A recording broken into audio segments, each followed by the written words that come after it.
Good morning students. Last video में continuity पढ़ चुके हैं।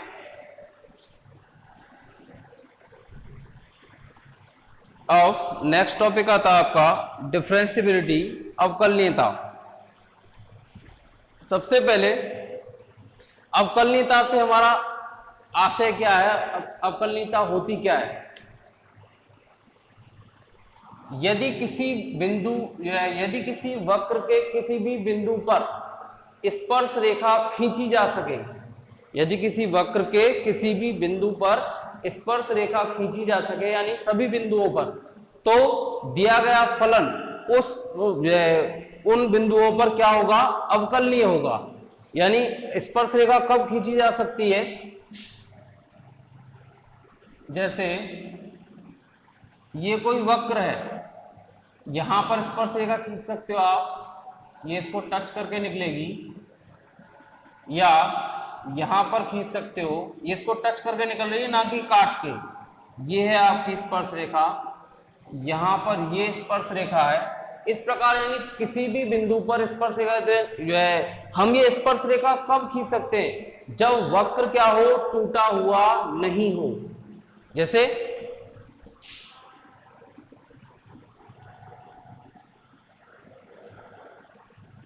ये कोई वक्र है, तो इस बिंदु पर और इस बिंदु पर और इनके मध्य के बिंदुओं पर स्पर्श रेखाएं नहीं खींची जा सकती। क्यों? क्योंकि इन बिंदुओं पर स्पर्श रेखाएं खींचेंगे तो वो उनको स्पर्श नहीं कर रही है बल्कि काट रही है, तो वो उसकी स्पर्श रेखा ना होकर क्या हो जाएंगी, प्रतिच्छेदन रेखा हो जाएंगी। ठीक है, तो जब इसका मतलब यहां से हमारा एक रिजल्ट निकल के आ रहा है कि कोई भी फलन यदि असतत है, टूटा हुआ है, तो क्या हो गया, असतत हो गया। तो यदि कोई फलन टूटा हुआ है यानी असतत है, तो वो अवकलनीय उस बिंदु पर नहीं हो सकता। या हम एक दूसरे रूप में भी कह सकते हैं कि यदि किसी वक्र के किसी बिंदु पर कोणीय परिवर्तन हो रहा हो, कोणीय परिवर्तन यानी एंगल में क्या हो, आपका जो परिवर्तन हो वो एक एंगल के अनुसार हो रहा हो। जैसे यहां पर आपका जो परिवर्तन हो रहा है, जैसे इस ग्राफ में, इसमें कोई एंगल नहीं दिखाई दे रहा है हमें, लेकिन इसमें एंगल दिखाई दे रहा है। ठीक है, तो इस ग्राफ में हमें, इस वक्र में एंगल दिखाई नहीं दे रहा, तो जिन वक्रों में हमें एंगल यानी कोण दिखाई दे रहा हो, तो वो जिस बिंदु पर हमें कोण दिखाई दे रहा है उस बिंदु पर अवकलनीय नहीं हो सकते। क्यों नहीं हो सकते? क्योंकि जहां पर जैसे हम इसको यहां पर स्पर्श रेखा खींचेंगे, तो स्पर्श रेखा खींचने का मतलब क्या है, वो इसको स्पर्श नहीं कर रही होगी बल्कि क्या कर रही होगी, प्रतिच्छेद कर रही होगी, तो वो स्पर्श रेखा नहीं होगी। तो ये तो होता है इनका शाब्दिक अर्थ कि अवकलनीयता होती क्या है। अब अवकलनीयता क्या होती है, यदि कोई वक्र आपको दिया गया है तो उसके जिस बिंदु पर आपको स्पर्श रेखा खींच सकते हो उस बिंदु पर वक्र क्या होगा, अवकलनीय होगा। जिस बिंदु पर आप स्पर्श रेखा नहीं खींच सकते उस बिंदु पर अवकलनीय नहीं होगा। और जितने भी असतत फलन होते हैं वो सभी अवकलनीय नहीं होते, क्योंकि जहां वो असतत है वहां पर स्पर्श रेखा नहीं खींची जा सकती, क्योंकि उस जिस बिंदु पर वो असतत है उस बिंदु पर वो ग्राफ टूट रहा होगा। अब आती है कि अवकलनीयता की गणितीय परिभाषा, कि हमें मैथमेटिकली कैसे सॉल्व करना है। अवकलनीयता की गणितीय परिभाषा,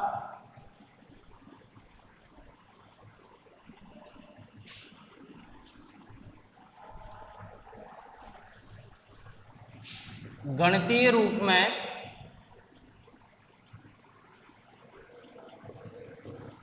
कोई फलन यदि मान लो f(x) दिया गया है, तो ये x बराबर a पर अवकलनीय कहलाएगा यदि x is equal to a पर दायां अवकलज बराबर हो x is equal to a पर बाएं अवकलज के। अब इसमें कोई नई चीज हमें नहीं निकालनी, जो हमने सांतत्यता में निकाली थी वही सारी चीजें। तो यानी r, ये आपका दाएं अवकलज को हम दर्शाएंगे r(f) a is equal to limit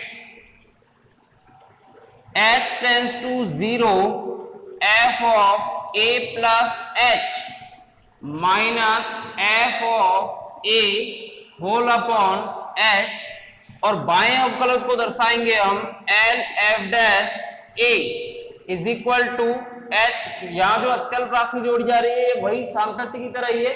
कैसी है? अत्यल्प राशि है, जिसका मान कहां अग्रसर हो रहा है? जीरो की ओर। तो limit h tends to zero F of A minus H minus F of A whole upon minus H. अब देखो a प्लस एच, अगर हम सांतत्यता में जाएं तो a प्लस एच से क्या निकाल देते हैं? दाईं सीमा। a माइनस एच से क्या निकाल देते हैं? बाईं सीमा। और f ऑफ a से क्या निकाल देते हैं? फलन का मान। तो यानी मान तो वही निकालने हैं, बस केवल फॉर्मूला ये यूज कर रहे हैं। अगर आर एफ डैश ए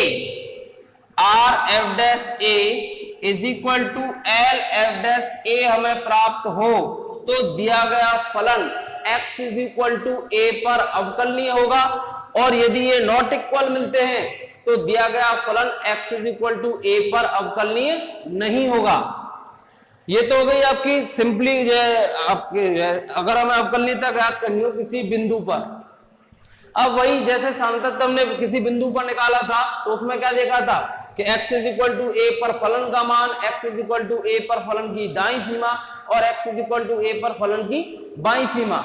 ये देख के हमने क्या कह दिया था कि वो दिए गए अंतराल में, वो दिए गए बिंदु पर सतत है। फिर हमने वहां पर एक और लास्ट वीडियो में अंतराल में सांतत्यता देखी थी। तो अंतराल में सांतत्यता, तो जैसे अंतराल में सांतत्यता देखी थी तो ऐसे अंतराल में अवकलनीयता भी होगी। तो अवकलनीयता यानी अंतराल में अवकलनीयता, अंतराल में अवकलनीयता। तो जैसे वहां पर हमने दोनों अंतरालों में देखी थी, कौन कौन से में? विवृत अंतराल में और संवृत अंतराल में।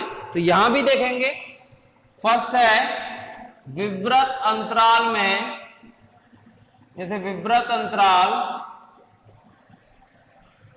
में अवकलनीयता, विवृत अंतराल में अवकलनीयता। तो विवृत अंतराल में जो अवकलनीयता होगी, जैसे मान लो आपको दिया गया है, यदि आपको फलन दिया गया F X belongs to A comma B, तो विवृत अंतराल में ये तो पता है विवृत अंतराल में ए और बी तो शामिल होंगे ही नहीं, क्योंकि विवृत अंतराल में सिरे की सीमाएं शामिल नहीं होती। तो जब ए और बी शामिल नहीं होंगे तो हमें फिर अवकलनीयता देखनी कहां होगी? इनके मध्य के बिंदुओं पर। तो यदि ए तथा बी के मध्य सभी बिंदुओं पर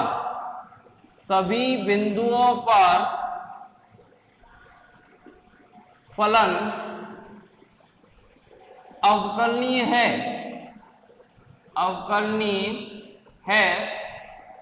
तो विवृत अंतराल ए कॉमा बी में फलन अवकलनीय होगा, फलन अवकलनीय होगा। यानी यदि ए तथा बी के मध्य के सभी बिंदुओं पर फलन अवकलनीय है विवृत अंतराल के लिए, तो दिया गया फलन उस पूरे अंतराल में क्या होगा? अवकलनीय होगा। अब बात आती है नेक्स्ट संवृत अंतराल में अवकलनीयता। संवृत अंतराल में अवकलनीयता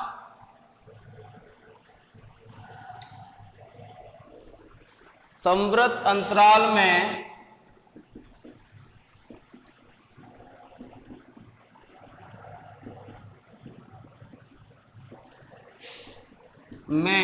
अवकलनीयता। तो संवृत अंतराल में अवकलनीयता के लिए हम क्या देखें कि संवृत अंतराल में अवकलनीय फलन कब होगा? जैसे मान लो कोई फलन दिया हुआ है F X belongs to A comma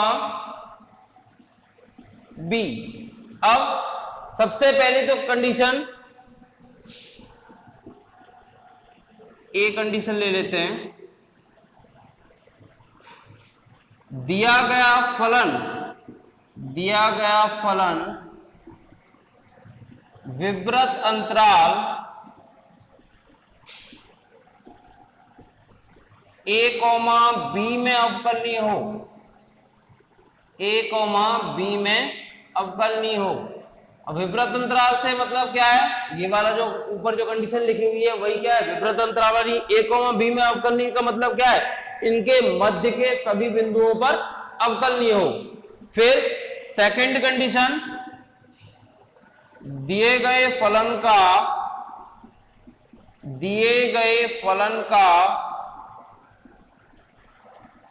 x is equal to A पर, x is equal to A पर दायां अवकलज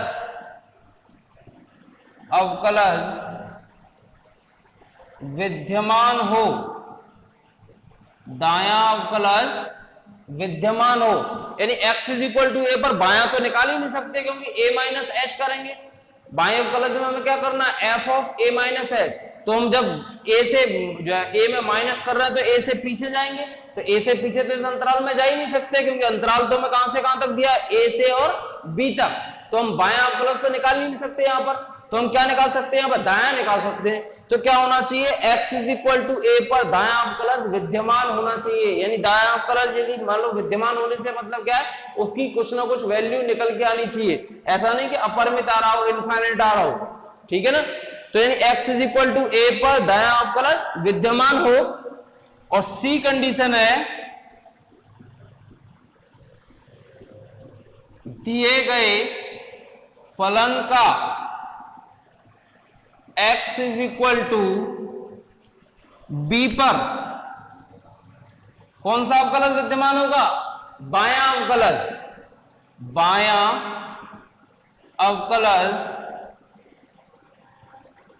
विद्यमान हो। यदि ये तीन कंडीशन जो आपके सामने लिखी हुई है, पहली कंडीशन क्या है, विवृत अंतराल a कोमा b में अवकलनीय हो। इसका मतलब क्या है कि a कोमा b के मध्य के सभी बिंदुओं पर अवकलनीय हो। x is equal to a पर फलन का दायां अवकलज विद्यमान हो और x is equal to b पर फलन का बायां अवकलज विद्यमान हो। यदि ये तीनों कंडीशन सेटिस्फाइड होती हैं तो दिया गया फलन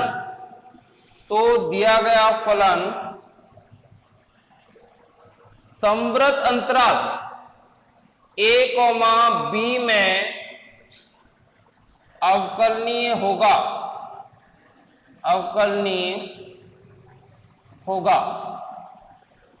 दिया गया फलन समवृत अंतराल a कोमा b में अवकलनीय होगा। यह आपकी अंतराल में अवकलनीयता है, विवृत अंतराल में और समवृत अंतराल में।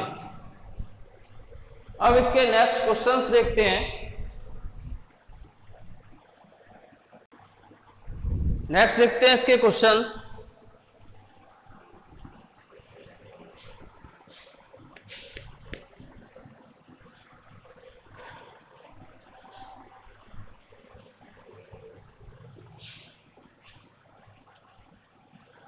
एक्सरसाइज 6.2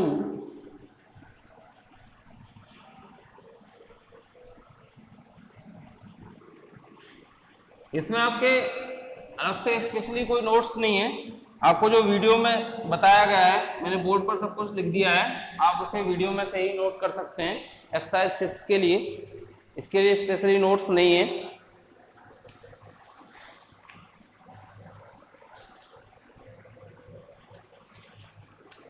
नेक्स्ट देखते हैं इसका क्वेश्चन नंबर 6.2 का क्वेश्चन नंबर 1। 6.2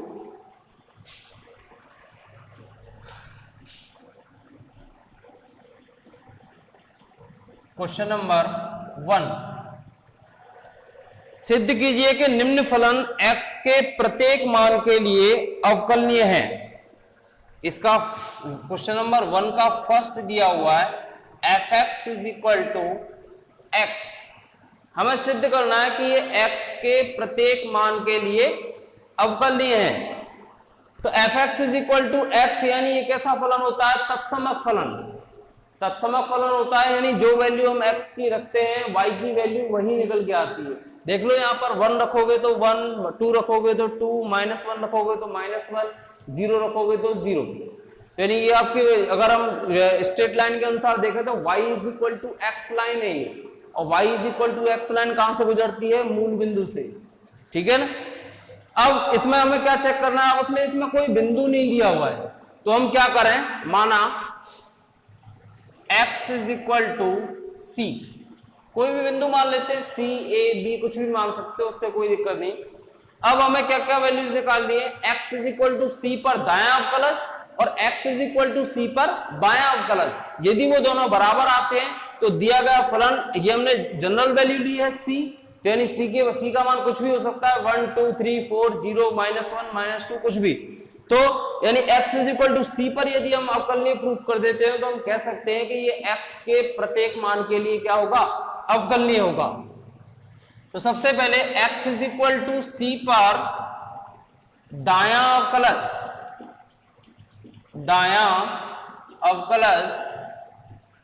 क्या होगा? r f dash c is equal to limit h tends to 0 f of c plus h minus f of c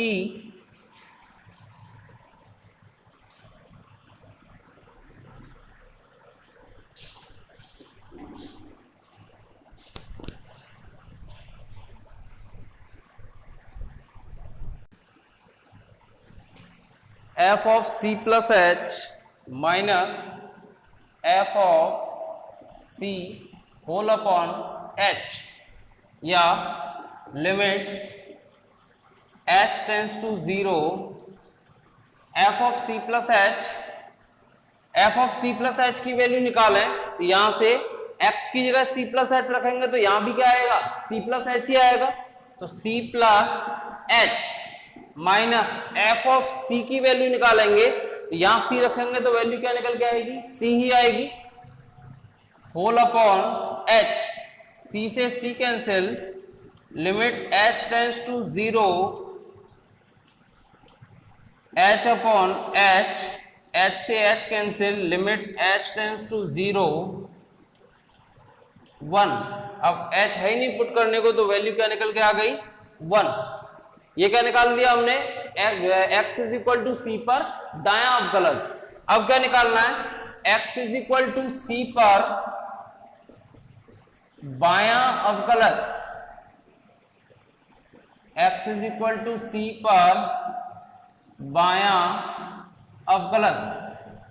तो x is equal to C पर बायां अवकलज l f डैश c क्या होगा? Limit h tends to 0 f of c minus h minus f of c whole upon minus h, limit h tends to 0 c minus h, f of c minus h की value निकालनी है, fx अपने पास दिया हुआ है तो यहाँ x की जगह क्या रखो? c minus h। तो f of c minus h की वैल्यू क्या मिल जाएगी? c minus h, c minus h minus f of c की वैल्यू निकालनी है तो x की जगह c रखो तो f of c is equal to c, यानी f ऑफ c की वैल्यू क्या आ गई? c whole upon minus h, c से c cancel, limit h tends to 0 minus h whole upon minus h, minus से minus cancel, h से h cancel, limit h tends to 0 1। तो h है ही नहीं तो क्या वैल्यू आ जाएगी? 1। h होता तो h की वैल्यू पुट करते। तो लिमिट h टेंस टू 0 1, यानी क्या वैल्यू आ गई? lf डैश c की वैल्यू भी क्या आई है? 1, और rf डैश c की वैल्यू भी क्या आई है? 1। क्योंकि x is equal to c पर, क्योंकि x is equal to c पर R F dash C is equal to L F dash C, अतः दिया गया फलन हमने क्या किया? c लिया है जनरल वैल्यू, तो c की वैल्यू जब कुछ भी हो सकती है तो यानी हमने जनरल वैल्यू के लिए सॉल्व करके देख लिया, जनरल वैल्यू के लिए मान कैसे आ रहे हैं? हमारे बराबर आ रहे हैं। तो इसका मतलब हम किसी भी वैल्यू के लिए ये फलन क्या होगा, अवकलनीय होगा। तो हम लिख सकते हैं अतः दिया गया फलन x के प्रत्येक मान के लिए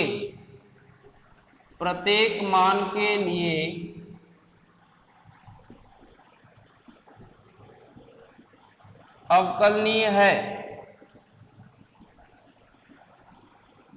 x के प्रत्येक मान के लिए अवकलनीय है। यह आपका क्वेश्चन नंबर 1 का फर्स्ट सॉल्व होता है।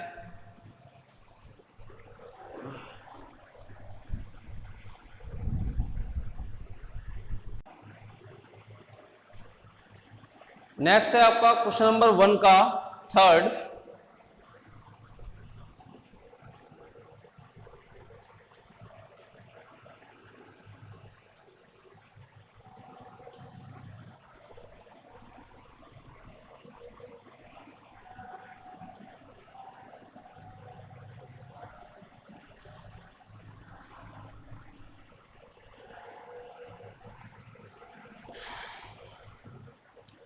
क्वेश्चन नंबर 1 का थर्ड ये दिया हुआ है हमें fx इज इक्वल टू ई की पावर x। हमें चेक करना है कि x के प्रत्येक मान के लिए ये अवकलनीय है अथवा नहीं। तो सबसे पहले कोई बिंदु मान लिया x is equal to C, general बिंदु ले लिया x is equal to C. इसके लिए चेक करेंगे, यदि इसके लिए ये सारी कंडीशंस बराबर आती हैं तो दिया गया फलन x के प्रत्येक मान के लिए अवकलनीय होगा, और बराबर नहीं आती हैं तो दिया गया फलन x के प्रत्येक मान के लिए अवकलनीय नहीं होगा। सबसे पहले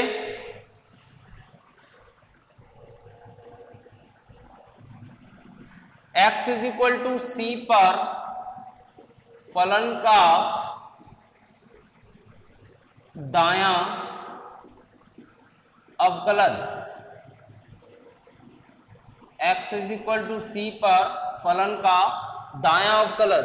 तो x is equal to C पर फलन का दायां अवकलज निकालें। R F dash C is equal to limit h tends to 0 f of c plus h minus f of c whole upon h, limit h tends to 0 f of c plus h की value, x की जगह c plus h रखो तो क्या हो जाएगा e की power c plus h। तो e की power c plus h, f of c की वैल्यू निकालें तो f ऑफ c की वैल्यू क्या हो जाएगी, यहां c रखो तो e की power c whole upon h। e की पावर c अंश में से कॉमन आ सकता है, limit h tends to 0 e की पावर c कॉमन ले लें, क्या बचेगा e की power h minus 1 whole upon h। अब e की पावर x का फॉर्मूला मैंने सांतत्य में बताया था आपका 1 plus X plus X square. e की पावर x का फॉर्मूला क्या होता है, यहां लिख देता हूं 1 plus X square upon factorial 2 plus X cube upon factorial 3। इस तरीके से e की पावर x का फॉर्मूला होता है। तो क्या इस तरीके से हम e की पावर h का लिख सकते हैं, क्या होगा 1 plus h square upon factorial 2 plus H cube upon factorial 3 plus dash dash dash. तो लगाएं इस फॉर्मूले को, limit h tends to 0 e की power c 1 plus h square upon factorial 2 plus H cube upon factorial 3 plus dash dash dash, और last में ये minus का 1 होल अपॉन में क्या चल रहा है h, इस 1 से ये 1 कैंसिल, ऊपर से अब अंदर जो 1 वाली केवल एक ये टर्म थी जो जिसमें h नहीं था, बाकी सारे टर्म्स में h है, तो सब में से एक h कॉमन ले सकते हैं बाहर। तो लिमिट h टेंस टू 0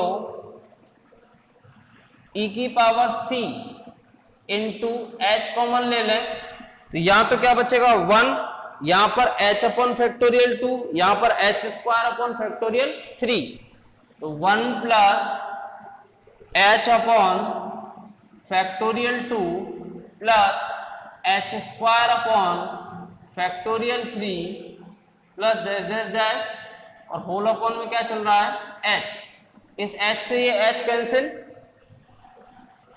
अब देखो limit h tends to 0 e की power c into 1 plus h upon factorial 2 plus h square upon factorial 3 plus, अब h की वैल्यू 0 पुट करो तो यहां से आगे की सारी टर्म्स 0 हो रही है क्योंकि सब में h है, तो क्या निकल के आ रहा है e की power c into 1 plus 0 plus 0, आगे सारी टर्म्स यही रहेंगी तो क्या आ जाएगा e की पावर c। ये क्या निकल के आ गया हमारे पास x is equal to c पर फलन का दायां अवकलज। अब क्या देखना है हमें x is equal to c पर, x is equal to c पर फलन का बायां अवकलज,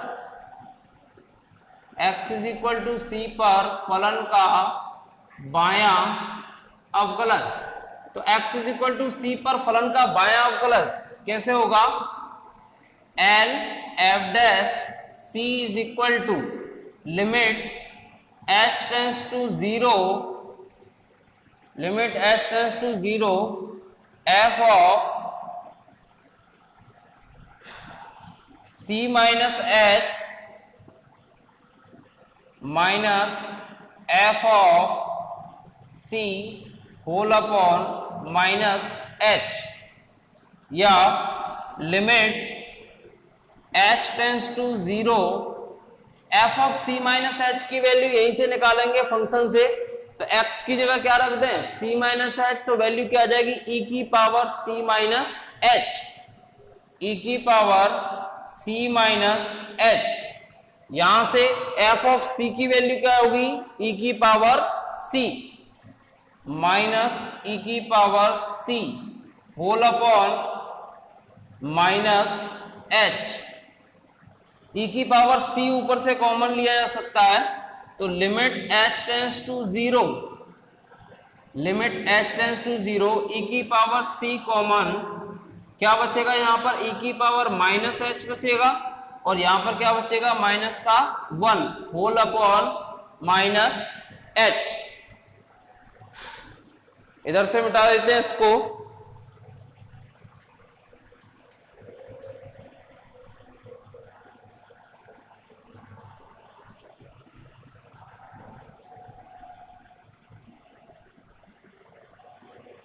अब देखो e की पावर x का जो फॉर्मूला है इसी प्रकार e की पावर माइनस x का होता है, तो माइनस x का कैसे होता है, ये जो वैल्यूज तो सेम रहती हैं बस प्लस माइनस अल्टरनेट में चलते हैं, plus minus plus minus plus minus इस तरीके से अल्टरनेट में चलेंगे, वैल्यूज सेम यही रहेंगी।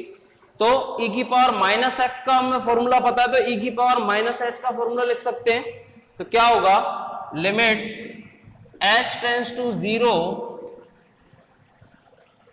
e की पावर c इंटू e की पावर माइनस h का फॉर्मूला लिखो, क्या हो जाएगा 1 minus h plus h square upon factorial 2 minus h cube upon factorial 3 plus dash dash dash और लास्ट में क्या आएगा ये माइनस 1।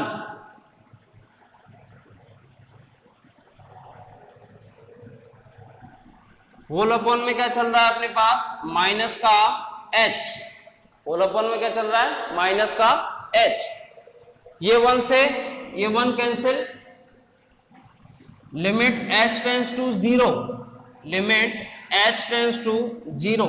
अब देखो जो कांस्टेंट टर्म थी वो तो कैंसिल हो गई, बाकी सारी टर्म्स कैसी है h की टर्म्स है, तो इनमें से क्या करें माइनस h सब में से कॉमन ले लो, तो माइनस h इंटू ई की पावर c। अब देखो यहां माइनस h कॉमन आ गया तो क्या बच गया माइनस एच कॉमन आती है प्लस का 1, यहां माइनस एच कॉमन लिया यहां से तो क्या हो गया माइनस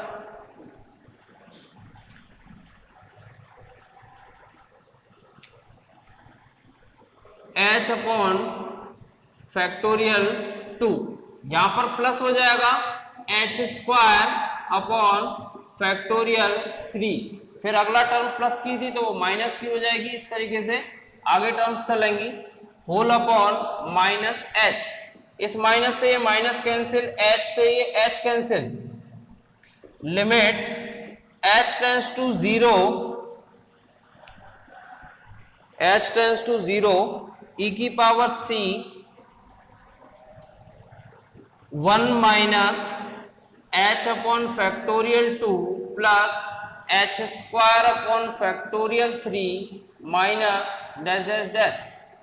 अब h की वैल्यू 0 पुट करोगे तो इससे आगे की सारी टर्म्स में h है, सारी टर्म्स क्या हो जाएंगी 0, तो लिमिट यानी e की power c into 1 minus 0 plus 0 dash dash dash, यानी सारी टर्म्स क्या है आगे की 0, तो केवल अंदर क्या है 1, तो 1 से मल्टीप्लाई करो e की पावर c को तो e की पावर c, ये किसकी वैल्यू है L F dash c, c हमने क्या लिया जनरल वैल्यू ली है, यानी c की वैल्यू कुछ भी हो सकती है 1 2 3 -1 0 कोई भी वैल्यू ले सकते हैं।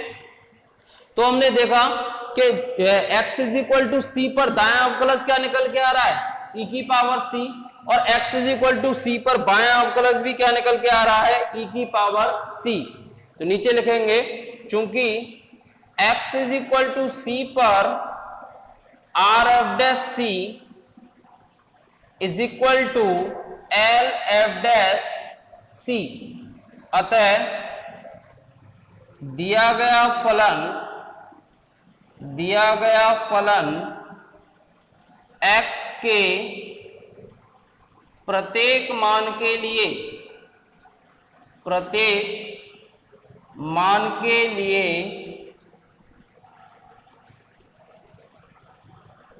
अवकलनीय है। दिया गया फलन x के प्रत्येक मान के लिए अवकलनीय है। यह आपका क्वेश्चन नंबर 1 का थर्ड पार्ट सॉल्व होता है, और आपके इसके जो 2 पार्ट्स मैंने छोड़े हैं उनको आप खुद सॉल्व करके देखें, और इससे आगे के क्वेश्चन हम देखते हैं बच्चों नेक्स्ट वीडियो में। ओके बच्चों, थैंक यू।